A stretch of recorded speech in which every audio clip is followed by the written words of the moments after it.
Hi guys, and here's an update video for the Indiegogo campaign for the documentary They Call Us Channelers. Wow, just what can I say? It's been an amazing first week for the campaign as I hit the campaign goal for $15,000. And I just wanted to say from myself and my producer Marcella, a huge thank you to everyone who shared, everyone who's donated. It's just been absolutely amazing. And because we've reached the campaign goal so quickly, I've come to realize that obviously we've got a lot of people that want to participate their energy into this documentary. We have the ability to make something really special here. So I'm just super excited to announce here now that this is going to be a trilogy rather than a standalone documentary. So this means that we're going to be able to help those that are at the beginning part of their spiritual journey, and of course to the more advanced spiritual seekers out there as well. So as I head towards a trilogy of channeling documentaries now, please share, and if you feel drawn to donate to make this trilogy a reality, your support means the world. And of course the link to donate is in the description of this video as well. So I want this trilogy of channeling documentaries to cover a more beginner's level, then moving to a more intermediate, and then of course the very advanced information as well, but still allowing each individual documentary to stand on its own 2 feet. And we'll also be featuring some of the same channelers throughout the documentaries while introducing new channelers and participants and their stories. And of course we'll be featuring channelers from around the world as well, to show that no matter what ethnic background or country you come from, we all have this ability to tap within and to connect to our higher selves, where all answers lie. We're all that powerful, and of course not to forget the human side as well. So massive gratitude for everything that's transpired so far, and I'll catch you on another update soon. Much love.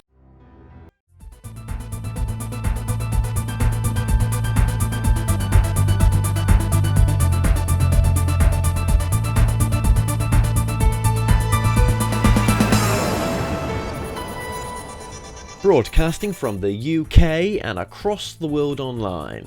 You're now watching The Moore Show, and I'm your host, Kevin Moore. Now for the next hour, I'll be covering subjects that will open up your mind and provide you with information you may have never heard before. Now on today's show, I'm about to be joined with my guests, Eben Alexander and Karen Newell. Now Eben was an academic neurosurgeon for over 25 years, with a passionate interest in physics and cosmology. Now he is the author of the New York Times bestseller, Proof of Heaven and the Map of Heaven. Now his third book, co-authored with his partner Karen Newell, is titled Living in a Mindful Universe. Now Karen Newell has spent a lifetime seeking wisdom through esoteric teachings and exploring realms of consciousness. She empowers others by demonstrating how to connect with their inner guidance, achieve inspiration, and improve wellness and develop intuition. Now she is the co-founder of Sacred Acoustics. Now Dr. Eben and Karen Newell, welcome to the show. Well, it's great to be here, Kevin. Thanks for having us. Thank you. Thank you guys so much for just bearing with me there on a few technical issues. Thank you. We've got a beautiful picture of you guys coming up on the screen right now, along with your books and along with the websites as well. So really just thank you so much for this. And you guys are all over the place right now. You're actually heading over to the UK in November, is that right? We are. We'll be in Edinburgh, we'll be in London, we'll be in a couple other locations as well in November, mid-November. And the new book will be out, and we will be presenting sound experientials as well, as many locations as we can. That's so beautiful. And of course, is this a bit of a European tour, not just the UK, so there's some other places, or? Well, it's in Edinburgh on November 14th, and then Birmingham on November 15th, and Bristol November 16th, and then we're in London at St. James as part of the Alternative series. Yes, I know on them. Friday, November 17th, and then also an all-day sound meditation workshop on November 18th, which is a Saturday. But we'll also be coming from a conference in Spain prior to that, and then we'll be in Paris right after that. So yes, quite a tour. Yeah, we're excited about it. That's absolutely amazing, guys. Well, as you guys are heading to the UK, I think I'm heading to the States to start my filming for a documentary, well, two documentaries. So I would have loved to have crossed paths with you. Oh, Yeah, so that's a shame, isn't it? I know. I would have loved to have done yeah. an in-person interview with you guys, but then again, I'm sure I will because you're going to be but you're based in Virginia. We are. Yeah, We're well, down in Charlottesville, about 2 hours southwest of Washington, D.C. okay, wonderful, wonderful. I'm sure our paths will cross. Okay, so now I've interviewed yourself before, Eben. Of Yeah. course, you're very, very well known in the field of near-death experience, and I'm pretty sure in the past interview you mentioned your partner Karen, and it's so beautiful to have you on as well, Karen. So why did you combine together for this book then? Well, it really, we explain a lot of that in the book, but the important point is I first met Karen a little over 2 years after, 3 years after my coma.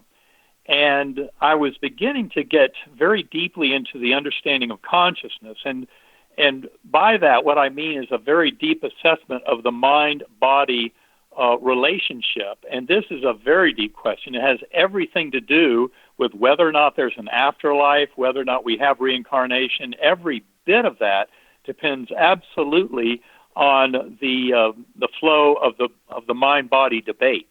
And I was coming to see that very clearly and recognize consciousness for what it was. And I was approaching a position where I realized that what the fathers of quantum physics tried to tell us so strongly in the 20th century about putting consciousness first and foremost was absolutely true. And that's what my NDE showed me very clearly. A very strong case that the brain is not the producer of consciousness at all, but it actually works the other way around. So I was getting closer to a position of what is in philosophical circles called metaphysical or ontological idealism. That's the notion that all things in the universe are fundamentally representations within consciousness, that consciousness is the thing that exists and that then generates this projection of the apparent physical universe. And I met Karen and found that, in fact, she had been living her whole life up to that point, knowing the reality of that form of idealism. And so I was very attracted to a lot of her thinking, and she'd been on a spiritual journey her entire life. And, of course, I had spent my whole life deeply steeped in science, and especially in the conventional materialist science known as reductive materialism, which is kind of the reigning scientific idea. But, of course, all of that had been tremendously shaken by my coma experience because, as I reported in Proof of Heaven and in many talks that I've given on this topic, my illness itself was a beautiful gift because it was such a severe case of gram-negative bacterial meningitis that my doctors kept assuring me had done so much damage to my entire neocortex that I could not possibly have had any kind of elaborate ultra-real conscious experience. And that, of course, was the deep part of the lesson. And as I was coming to realize that more and more, I came to realize that Karen provided a tremendous wealth of information kind of from the spiritual standpoint about the nature of reality. Yes. And in fact, I would say that there's no way out, from my point of view, for our current science or for our current spirituality without their merger. We really have to realize that we're spiritual beings living in a spiritual universe, and that is what defines everything that unfolds in human lives. And that kind of cold, mechanistic, reductive materialism that postulates the brain creates consciousness out of the physical matter of the brain, and also says, of course, that we have no free will and that our existence is birth to death and nothing more, that view is incorrect. Right. And Karen was a beautiful example of kind of my new mode of thinking. Right, absolutely. So it was natural to work with her on the book. Absolutely, and thank you so much, and Karen, for yourself as well. I guess meeting Eben just, again, it just solidified your understanding of what your truth has been all these years, and, Well, very interesting. I wasn't really seeking validation of my belief systems. I was very much in them. And what was interesting for me when I met Eben is, I knew he had a near-death experience, but the book hadn't come out. I had not heard his particular story, but I'd known other people who had near-death experiences, and I was thinking, oh, here's another person who had one. And I didn't realize how steeped in materialism he was. In fact, when I asked him what was the lesson you learned, because I knew people learned very powerful spiritual lessons often, the answer that he gave to me was much like his answer just a moment ago. He said the lesson he learned on his near-death experience was that consciousness was not created by the brain. And when he said that to me, I looked at him very funny and I said, why would anyone think that it does? And so this was the two extremes we were coming from, because I had no idea that the materialist science that pretty much rules our Western culture had that belief. I knew that they believed in, birth to death and nothing more. Yes. But I hadn't really dived into physics and science. It didn't hold answers for me that I was searching for. Mm-hmm. And I learned at a very young age that I had tremendous amounts of abilities to manage my unfolding reality simply based on my attitude, my approach to a certain problem. I realized just through trial and error that when I held a positive sort of attitude on something, things would work out much more smoothly. Yes. And all through I never listened to people who told me that wasn't the case. Somehow I was resistant to all of that. Well, that's what I was going to ask you. Do you think now, after meeting Eben and spending your life with him now, do you think that actually you've got a bit more of a love for the science mixed with the spiritual? Well, very interesting. As we've been writing the book, I've realized how much that many other people in our world need that science because of the way we've all been conditioned to believe in science as holding all of the truth. We need that science to validate what it is that this belief system is addressing. And so many of us are conditioned to not believe it, think, oh, it's just a bunch of new age woo-woo. But it's actually how the world works. And so, yes, I have become very much more knowledge about science. And as we've been writing the book, part of my challenge has been to take Eben's very scientific academic language and sort of help put it into language that people who aren't so steeped in science will understand. So it's been a very interesting journey that we bring to each other, and it really shows through in the book. And why do you think, guys, that you met when you did? Why do you think you didn't meet when you was a bit younger as well? Not that you're old. I'm not saying that. I'm just saying why now in your life path? Why wasn't you ready before to meet? Well, one thing I've come to realize in my kind of journey of understanding around all this is that the universe presents us with what we need in an appropriate fashion, and all of it is since kind of staged. So, in other words, it was not a good time for us to meet earlier. In fact, we both, had things going on in our lives that we had to work through, and in looking back on it, it becomes apparent that all of those steps, which at the time might have seemed somewhat rough, with relationships and things like that, but all of it was absolutely necessary and had to unfold in just that fashion. So in looking back on it, I would say that we really met at just the right time. I mean, you could always argue that maybe we could have gotten more work done together if we'd met earlier, but I don't think either one of us was really ready for that.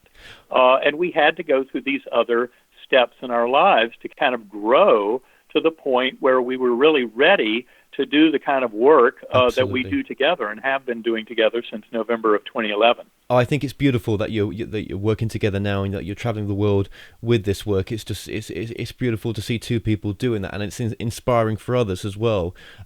So just going back to Karen here a little bit. Binaural Beats. Now you're into this is your field, is that right? The music. That's correct. Yes.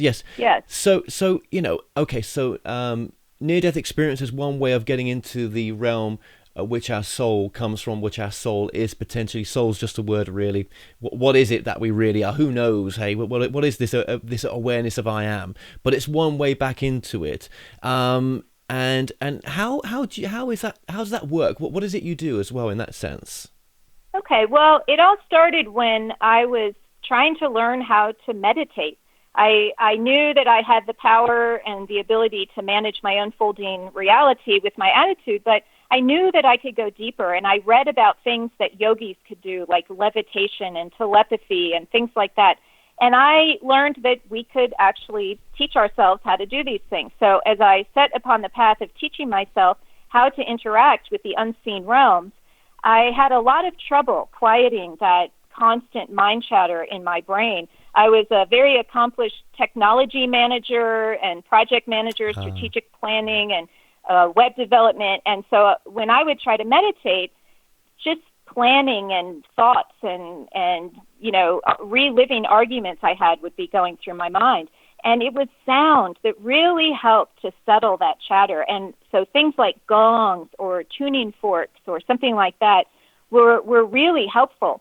But binaural beats were a whole other level. And this is technology that puts one frequency in one ear and a different frequency in the other ear. That's the binaural aspect of it. And those two frequencies together cause the brain to have an effect where your brain is settled more down into those delta ranges. So like delta, the border between delta and theta, as measured with an EEG, is right around 4 hertz.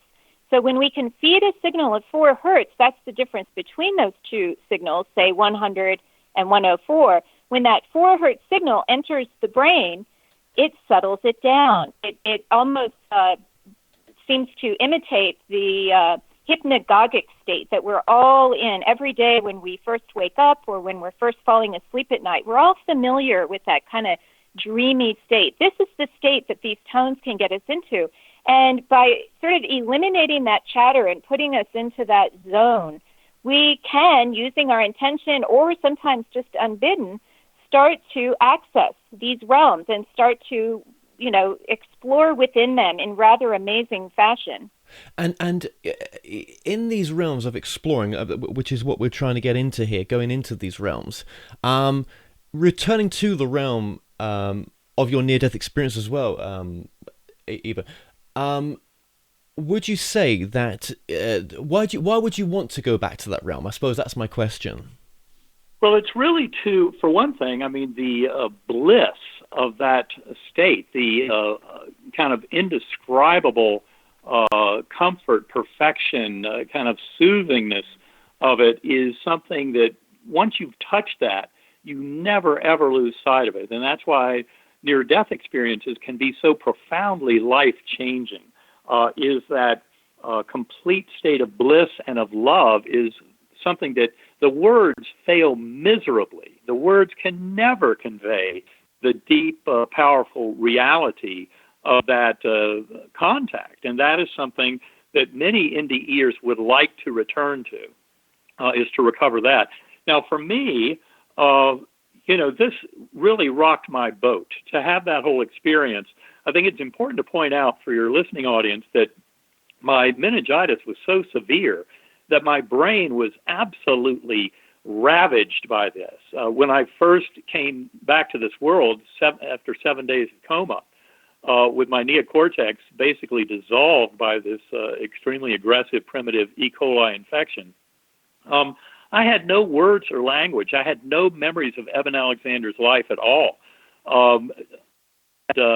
None of my religious beliefs, none of my scientific knowledge, having spent more than 20 years as an academic neurosurgeon, every bit of that completely gone. In fact, I did not even recognize loved ones, family members at the bedside.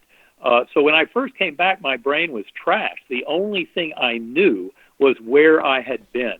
But the thing that's so miraculous that my doctors to this day will tell you is an inexplicable medical miracle is how rapidly everything came back. Words and language returned over literally hours and days, childhood memories over weeks, and then my scientific knowledge over about 2 months or so. And that was really shocking to me, and I had to come up with some way of explaining it. And that's why going back into consciousness was so important. I wanted to redevelop my relationship to that realm with the entities that I discovered in that realm, as well as with that infinitely loving power that many might call God, but I came to realize was not the same God exactly as I had grown up, believing in my earlier Christian life, even though I'd had 8 years of strong agnosticism before the coma. But anyway, the point is that I really wanted to develop my understanding of all this, and I knew the only way to do that was going within into consciousness. And do you guys think that by going within into consciousness, you could somehow communicate with that consciousness and ask it questions, maybe about your personal life, maybe about issues that you're having right now, or whatever it is you want to ask, maybe about lost knowledge, and you're able to bring in your own truth and discover your own path rather than having to go to someone else to find it? You have hit the nail exactly on the head. So Eben initially wanted to revisit those realms. My motivation was much different. I didn't have a realm to revisit. I mean, we all do, but we've forgotten that we've been there. But I used the tones to do very many of the things you just rattled off, connect with spiritual guidance. Some people end up connecting with the souls of departed loved ones. You can go into these states, and when you're in that expanded state, the problems of the day seem to kind of fade away. The distracting worries and limiting belief systems can all be left behind. And you go into this more expanded state, and you can start to, as you say, gain more knowledge of who you really are, access that greater part of you. You can ask questions and get answers. You can set intentions and start to see results in your life. You can let go. A lot of times when people start listening to these tones, it'll trigger odd, unexpected emotions. And what that is a triggering of stored emotional traumas. And that, to me, some people get very worried when that happens. To me, that is a beautiful opportunity to release those stored traumas. And so these tones, when they activate these pieces of who you really are beyond the physical body, all kinds of different things can happen. The really interesting thing is that all of us are unique, and all of us will have a unique experience when we listen. So that's why we can rattle off all of these different effects, because everyone will have one of those. And to really try for yourself, we do offer a free download on our website, sacredacoustics.com. You go there and enter your email address, set up a little account, and you have access to a free download to find out if this even would be useful for you. And from there, there's many, many approaches which we try to address. And then yet other people come up with new ways to apply the tones. Some people use them who have chronic pain. They get into these states and enter more into their energetic body, and they are able to leave the pain behind in their physical body. So there's so many applications, and trying for yourself is absolutely key. Listening to us talk about this is absolutely not the same as doing it. No, absolutely not. And there's many ways people practice this to get in. I mean, so you're promoting the music, and of course, even with his own experience of getting into this realm and sharing that from a neurosurgeon's perspective. But of course, there's channeling. That's another way to get into this space. There's just ordinary meditation. There's Qigong or trance dance or float tanks. Yes, all those things. Being out in nature, even. That's so important, isn't it? Yeah, absolutely. That will bring you into that space, won't it? Yeah. Well, no, I only mentioned channeling as well because that's what my documentary is based on, and channeling is another form of connecting to this realm and bringing in teaching information or whatever questions that you're looking for in this moment. Now, we all channel all the time. That's the part of the documentary I want to show as well, that even someone that's had a near-death experience, they've gone to the same places where the channelers go, which is this timeless realm of infinite consciousness. That's very much more a supercomputer compared to what we are in this present density, and all answers seem to lie there as well. So just moving this on a bit then.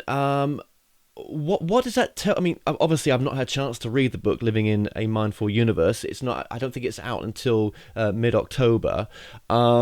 What was your main point of doing this book as well? What are you trying to share in this book?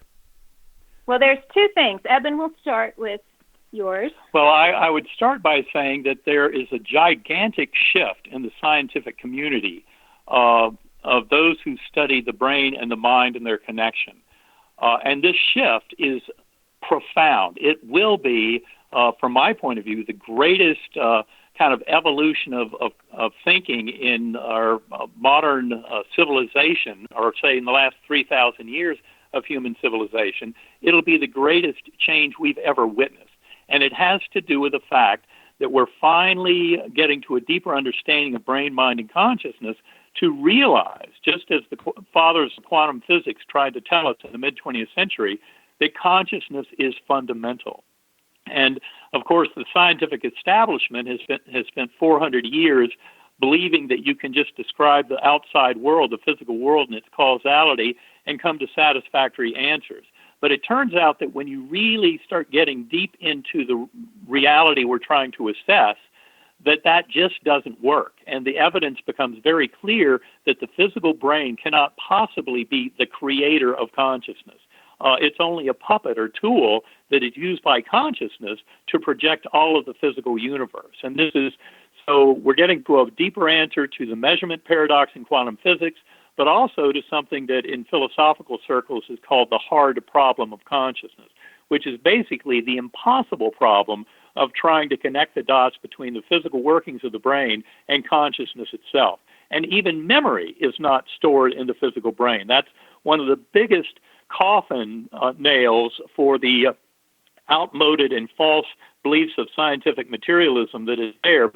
And we cover all of that in this book. But there's a revolution coming in our understanding of brain, mind, consciousness and the nature of reality from a scientific perspective that is really extraordinary. And it opens the door to the reality of the afterlife and of reincarnation, of all of that. And we're deeply exploring that through these sounds. And that's where I think a lot of the work of Sacred Acoustics is so important, because they get deeply into the lower brainstem with these tones in terms of enabling this accessing broader consciousness. Now, the other piece, while we cover all of this theory and all of this scientific basis, the foundation for all of this kind of thinking, the other piece is, what does that mean to each of us as we go through our daily lives? How do we take that philosophy and apply it so that our lives can actually be different? We're used to being told that the physical is all that exists. Our scientific academic people will tell us that our visions and our connections with the other world are just our imagination.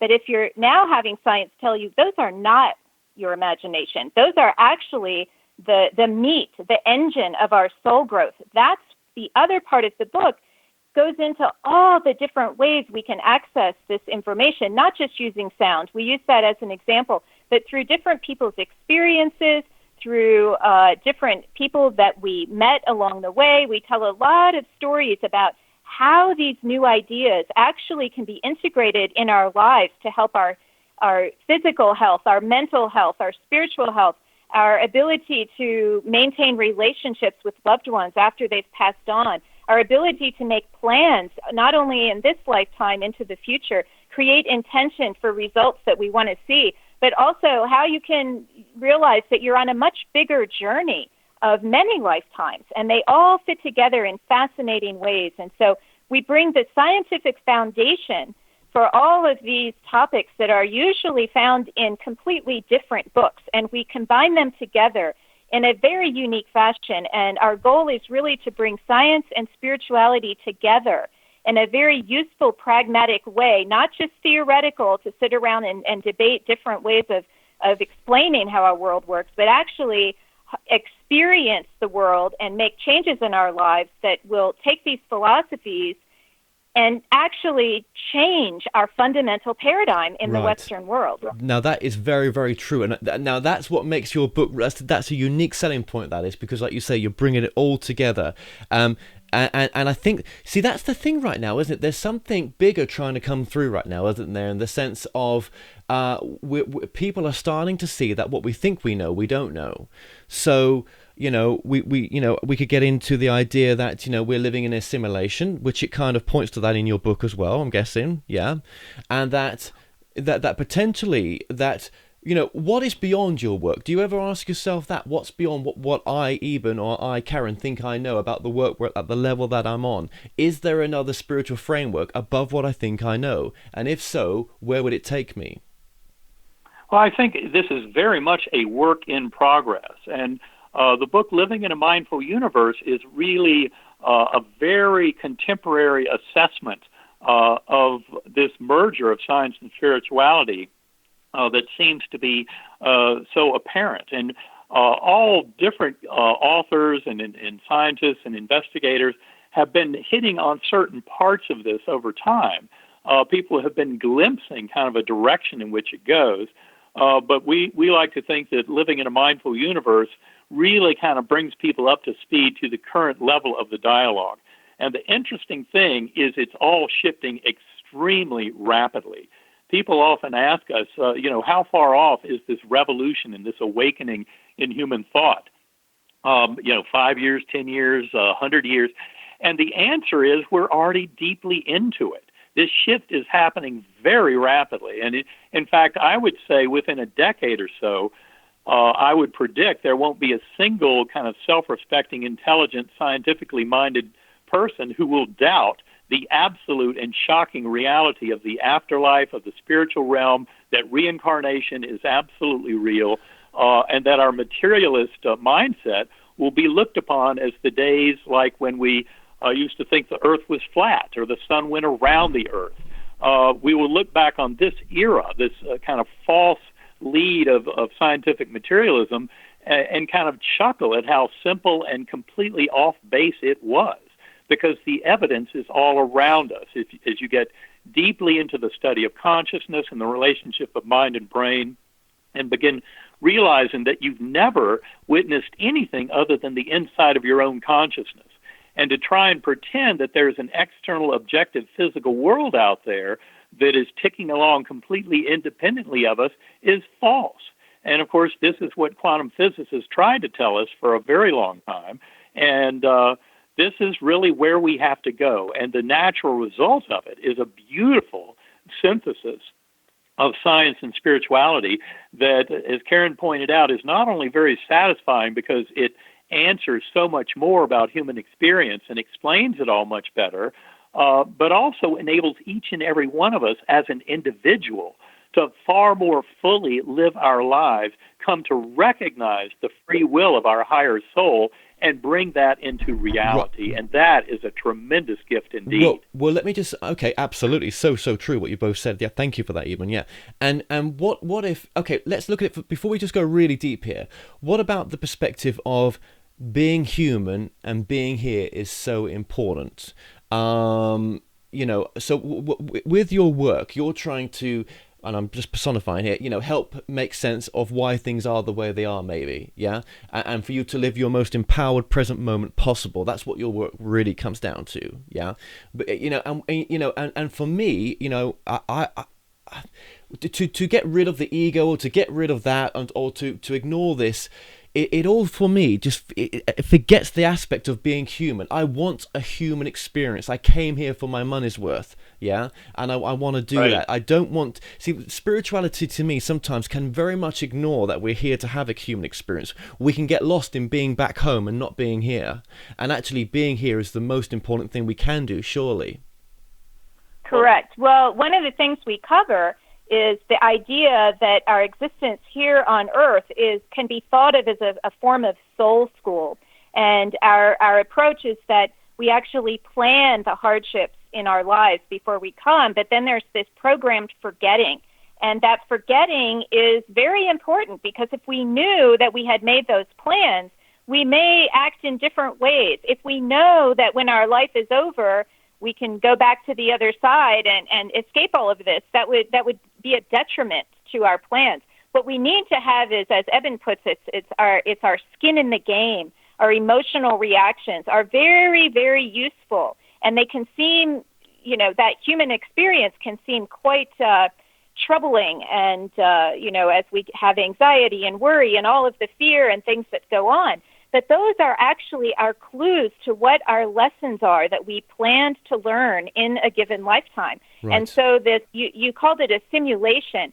It's not a simulation that has been presented to us. It's a simulation that we're actively involved with helping to create. And so when you can step outside of that for a moment and realize, oh my gosh, I planned all of this. Why would I have done that? It kind of puts a whole different spin on things. And when you can approach challenges, we had this horrible disaster of Hurricane Harvey here in Texas this past week. And no one escaped hearing about that, I imagine, in other parts of the world, how tremendously damaging it was, and all of these people losing their homes. And many people might think, why would this happen? Why would God, for example, do this to people? And the answer is, if you're watching the news reports, you see people banding together. You're seeing a state like Texas, which, there's a lot of racism that exists there. But that has all disappeared. People are helping each other, human to human. No longer is anyone thinking who's left, who's right. And disasters and hardships like that actually serve to teach people heartwarming, loving, supportive lessons on how to take care of each other. And so taking a perspective that those human experiences, we want to escape them all, like you say, get into our spiritual realm. That's the engine. That's the meat. That's why we're here. Yeah, I absolutely. I just don't want to. I mean, I could name so many things I want to experience. Yeah, some people might not like them, right? But I just, I'm not going to say I'm never going to do this or never going to do that. I know I'm never going to intentionally harm someone or myself. I'm not saying that. But there's, I'm not going to. I don't want to be the goody two shoes. I'm fed up with that. It's just not me. Do you know what I mean? I'm not. That's not being human. Yeah. Well, it's really just a beautiful gift that, I would say in the bigger scheme, this is all about the evolution of consciousness, that in fact the entire universe exists to support this kind of, human existence, but this is not just about humans at all. That's obviously, this is about all of life, all of sentience throughout the cosmos. But it's interesting, just like that old saying, all politics is local. Well, likewise, the goal of the universe, the evolution of consciousness and knowledge itself, is nothing more than individual sentient beings going through the soul school and learning these lessons that come out of hardship and difficulty, illness and injury, and learning that it's how we adapt, how we deal with those things that really gives us the power to grow. And often when we look back over our lives and we can see certain hardships that happened that at the time made no sense to us, but later on we realize, I really grew from that. That hardship really helped me to become a stronger person. And that's really what this is about. So, things like suicide or, loss of loved ones, terminal diagnosis of illness, maybe to yourself or someone that you love as well. You just get to see all this from a different perspective when you see life from a different perspective. But you've got to get to that point yourself, haven't you, to feel comfortable with that truth? Well, you do, and I would add that one of the gifts that I think we bring with this book, Living in a Mindful Universe, and with our workshops, is the ability to help people go into consciousness. Now, the important thing about binaural beats that people need to understand, and this is the fundamental driving acoustical physics of Sacred Acoustics, is that they intercept consciousness at a very deep and primitive level. They address consciousness in the lower brainstem by using this differential sound frequency effect. We're actually getting at a circuit that arose in evolutionary neurobiology 300 million years ago with the origin of reptiles and amphibians.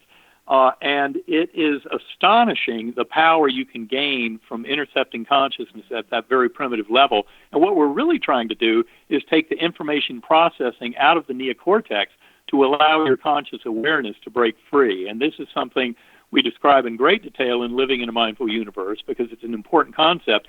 But in other words, these tones can help people get in touch with that universal mind, with that infinite creative source of the entire universe, that consciousness that some might describe as God or as, the native spirit or what have you of the universe. And that is the origin of each and every one of our conscious awareness. but we live it in this false sense of separation, that we're separate beings, separate from the rest of the world. But of course, this is the deep lesson of quantum physics, is that we are all one with the universe. Yes. There is no separation. And anytime you start to buy into a notion of separation, you're introducing distortion and confusion. So this is really about more broadly connecting with that universal mind and infinite consciousness. And that's why it has so much power. And first and foremost, it has tremendous power to heal, because the deepest and most profound lessons that we get as human beings is to realize that we can be in charge of our healing and our spiritual health and learning these lessons. And the only path to any true physical, mental, and emotional health is through that sense of connection and oneness, purpose, and meaning in our lives that comes from living that spiritual connection. And this is something that people can do through going within, realizing that I am not the thoughts in my head. That little voice in the head, which is also the voice of the ego, is not who we are.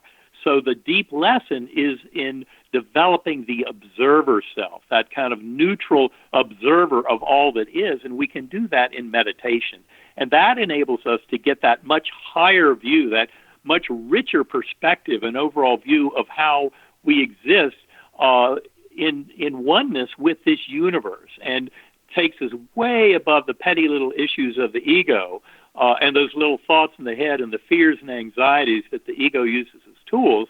And that's why something like Sacred Acoustics and this practice of meditation and a lot of the lessons that we present in Living in a Mindful Universe is so powerful at really empowering human beings to take much fuller control of their free will and their destiny. Yeah, and you know, no matter what you do in life, you know, as long as you're not hurting anyone and you're doing it from love and in a respect for yourself and, you know, enjoying what you're doing, there's no one judging. The only person that's judging is yourself, isn't it?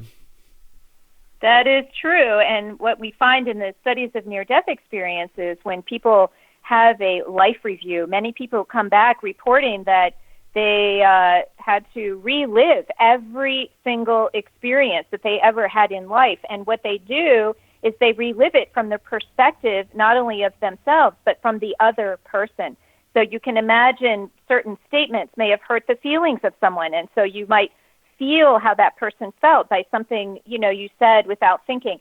And, of course, many, many worse types of things that you would have to relive. And what happens is it's not an external judge that then punishes you for certain things.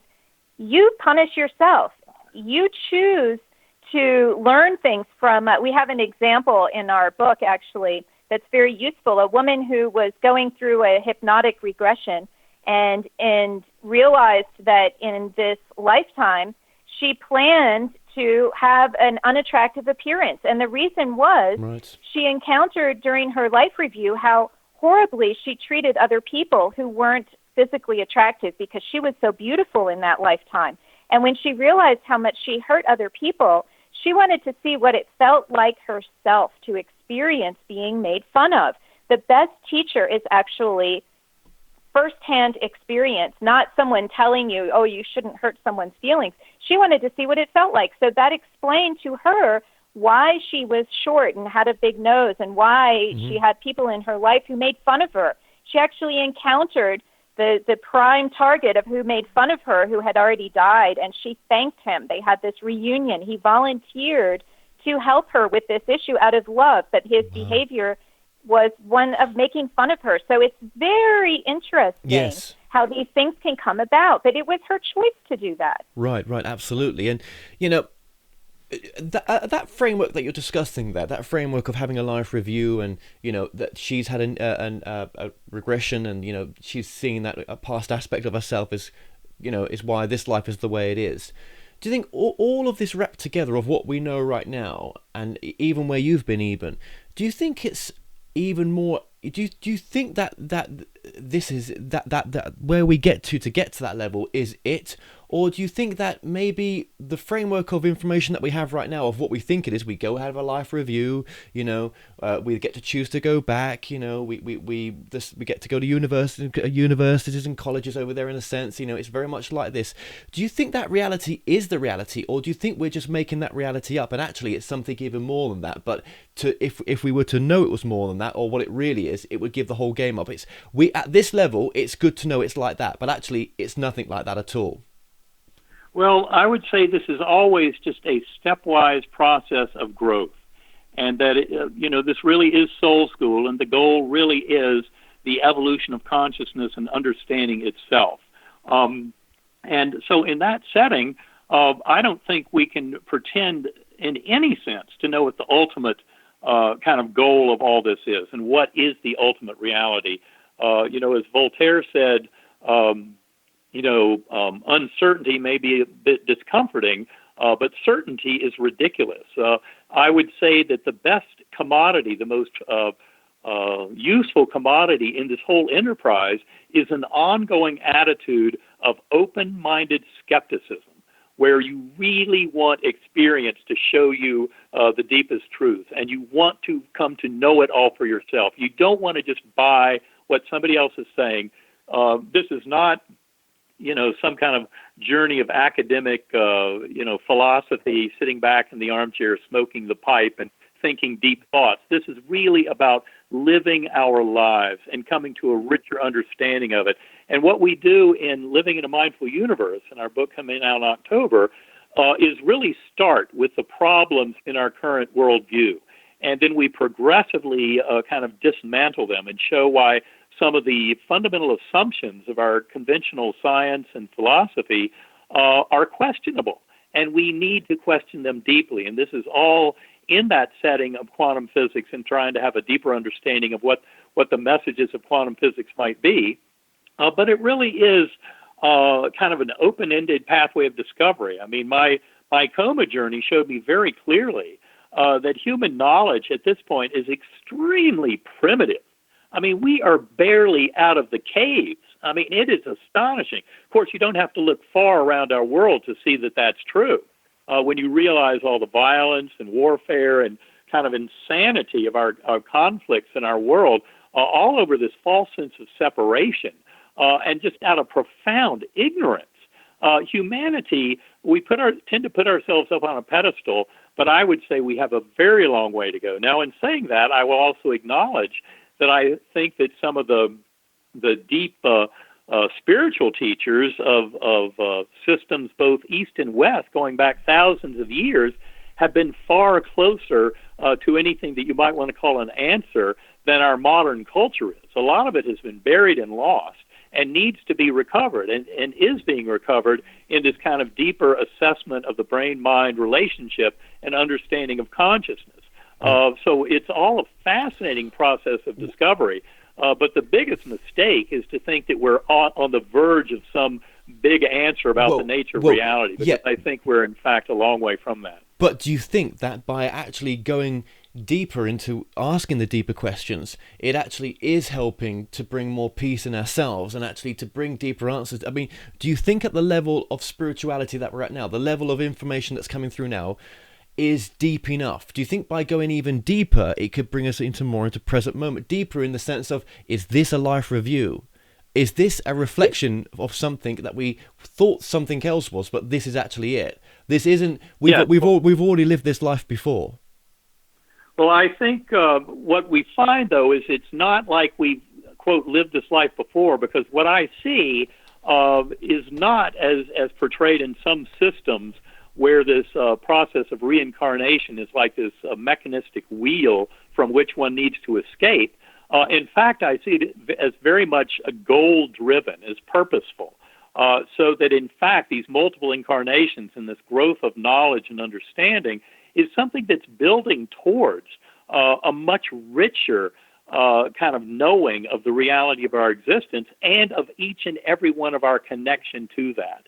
And this is something that we get into in Living in a Mindful Universe, is really that notion of oneness with the universe, and that we are all simply like little eddy currents of self-awareness of the universe for itself. I often like to use the analogy, we're like the facets on a diamond, and each and every one of us is a different facet, but it's really part of the one mind and its dream and its growth that we're all participating in. So for me, it's a cause of great optimism and great hope to see human potential rising far beyond the kind of simplistic nonsense that we see in the news every day of our current state of affairs. But this is really an important phase of our growth, because it really is all about taking proper stewardship of the planet and everything else that humanity needs to grow into. I guess I'm just a bit not bored of spirituality as it is right now, but I just want more. I just think that we're all saying the same thing, right? No matter who comes on this show, and even if we say the same thing, right? I feel there must be more, and I feel by the more it may help in this present moment right now. And I'm all about going beyond what we know, right? I just think it's a way out, and I think the way out as well is using imagination. I think imagination of what the potential may be is the way out. It's through imagining, is almost like creating the reality of what it could be. I don't think the reality is set of what it is, and I know it sounds. Well, you bring up an interesting point, because just by making definitions of how we think the world works, we're limiting ourselves, and we're just the same trying in to come up with. spirituality. Yeah, and you say all these people who come on the show are saying the same things. That's because we've all found these universal truths, and that's a good thing that we're all saying the same things, albeit with different flavors. It's the truth. And so as we get more and more into that truth, I'm with you. There is more. And it's like we don't know what we don't know. So how do you get past that? And I think you hit it on the head, imagination. And make it up. You make it up. Yeah. Exactly. And Einstein even said imagination is everything. And but how do we think of things that haven't been thought of before? And that's the beauty. That's the beauty, isn't it? So I'm saying to you, that's why I said to you guys earlier on, what if this was a live review? What if we've got the live review asked about face? Yeah? What if this is it? Or what if there is multiple versions of us right now, happening right now? So our soul has split into an infinite number of versions as there's parallel universes. And what if there's, what's going on in your life right now is an issue that's coming from a parallel, it's leaking through that. So if you're fighting someone in this universe right now, not physically but verbally, maybe you're actually fighting them in another parallel universe. And actually, it's more than just this life. And there's more than just this reality going on. And if we could see a bit even bigger picture, we'd realize that actually by meditating and going and healing that perception of us in a parallel universe, it heals the now. And actually by going and healing a past life, it heals the present moment now. Healing a future life heals the present moment now. It's all about present moment, right? But I'm saying, let's go beyond what we think we know. I'm not saying, see, your work, guys, is timeless. I'm not saying everyone's work is timeless, but I'm saying, well, it's timeless to where the soul's at. What about going beyond, and what's beyond, what could it bring now into now? Yeah, so we're kind of saying the same thing, aren't we? I'd say very so. much, yes, very much the same thing. But the important thing to realize is that this very imperfect world that we're all existing in together is the beautiful stage on which this evolution of consciousness occurs. I often like to say that all is well. Those were my first words coming out of coma. And that's just another way of saying that if we take a big enough view of all that's going on in our lives and in our world, we start to realize that all is as it should be, because it provides that engine of growth. And it's that dynamic. And that's why this idealism is such an absolutely crucial concept. And also the notion that there's none of this is chaotic and mechanistic and kind of unpredictable. It's a very deeply a purposeful existence that we lead. But often we cannot see that so well when we're down here in the weeds. And that's why it's so crucial to go within. And when you come to realize the physical brain is not the creator of consciousness at all, yes, but that it's a filter, it's a reducing valve that allows in that primordial consciousness, and basically it's presented to us as this tiny little trickle of an apparent here and now and these kind of false boundaries of a self. but you start to realize that higher soul is involved, and going into meditation is a beautiful way of connecting to higher soul. And, for example, you were talking minutes ago about conflict with another person. Well, I often have used this connecting with my higher soul and having the higher souls work it out in that other realm, and found that, conflicts with somebody else in this realm are much more rapidly resolved. Right. Through that kind of thing, because there's a lot of coordination and effort that also occurs on the other side of the veil. So this is really just a way of developing our relationship with that and coming to realize that is the means by which we can bring the free will of our higher soul and the world of our dreams more into reality. Yeah, absolutely. And just going back, without being like a broken record as well, you asked the question, Karen. It's a great question. How do you make up new things, which, and what you're saying is that makes sense, and that really empower us now to, to even see things from a broader perspective. That's a good question as well. I think, and I've lost my train of thought here completely, right? Because I knew what I was going to say just there, right? I think that really by going deeper, the problem is that religion tells us what to think, to say, to do, right? And a lot of people in the spiritual field, we do kind of repeat things as a parrot sometimes because it feels so great, what other people are saying, and that gets you to a point. And I don't want spirituality to be like that. I want people to create their own truths, because what if this not illusionary, but what if this nature of reality that it is, wants us to come up with this stuff with free will? It's not going to give it on a plate. We never wanted it to, otherwise it's game over in some respects. Yeah, you're absolutely right. I think it's incumbent on each of us to really, each and every one of us, to put these concepts into our minds and try to expand where we really are. Now, another thing you can do in that expanded state is discover things that you've never seen before. Often when you get into these expanded states, things present themselves that you have never thought of before. And so that is one way to get there. And it's often our limiting beliefs in this realm that keep us from realizing them until we get into that expanded state. And so that expanded state offers so many tools at our disposal, from dealing with our lives right here and right now to imagining that new world, to imagining how it could all work, and discovering ways and messages that can help us here and now. Because remember, guys, in this book as well, I'm pretty sure it says, that in summing it up, you create your reality. You create your reality. Yep, absolutely. I think that's a critical part of this. We are all co-creators, and we're working with that divine source at the core of all that is. It's the very source of our conscious awareness. But the point we try and make in Living in a Mindful Universe, and people who want to learn more can go to my website, EbenAlexander.com. Perfect. There's a lot more information there available in terms of interviews and blog postings, etc. But it really is about creating the world of our dreams and realizing that our free will has tremendous power to shape the unfolding of this world. And this is something that I think is the fundamental message of the book, and really where so much of this thought is leading now in terms of the mind-body discussion and understanding the nature of consciousness, is coming to realize the true power we have at creating the world that we want to bring into existence. Absolutely. And guys, we wouldn't be having this conversation right now if we wasn't ready for this type of information to come through. Something shifted, something has, and something is so desperate to want to come through right now, that, it's coming, you're here and you're doing the work that you're both doing. So. And you invited us, so thank you. We appreciate that very much. And we look forward to our visit there in the UK. We've loved our communications in Europe. Our presentations to date all over Europe and the UK have been really satisfying. I love the community there and kind of the advanced spirituality that's not so dominated by certain religious systems that tend to provoke these notions of separation, because this is really all about oneness and being in this together.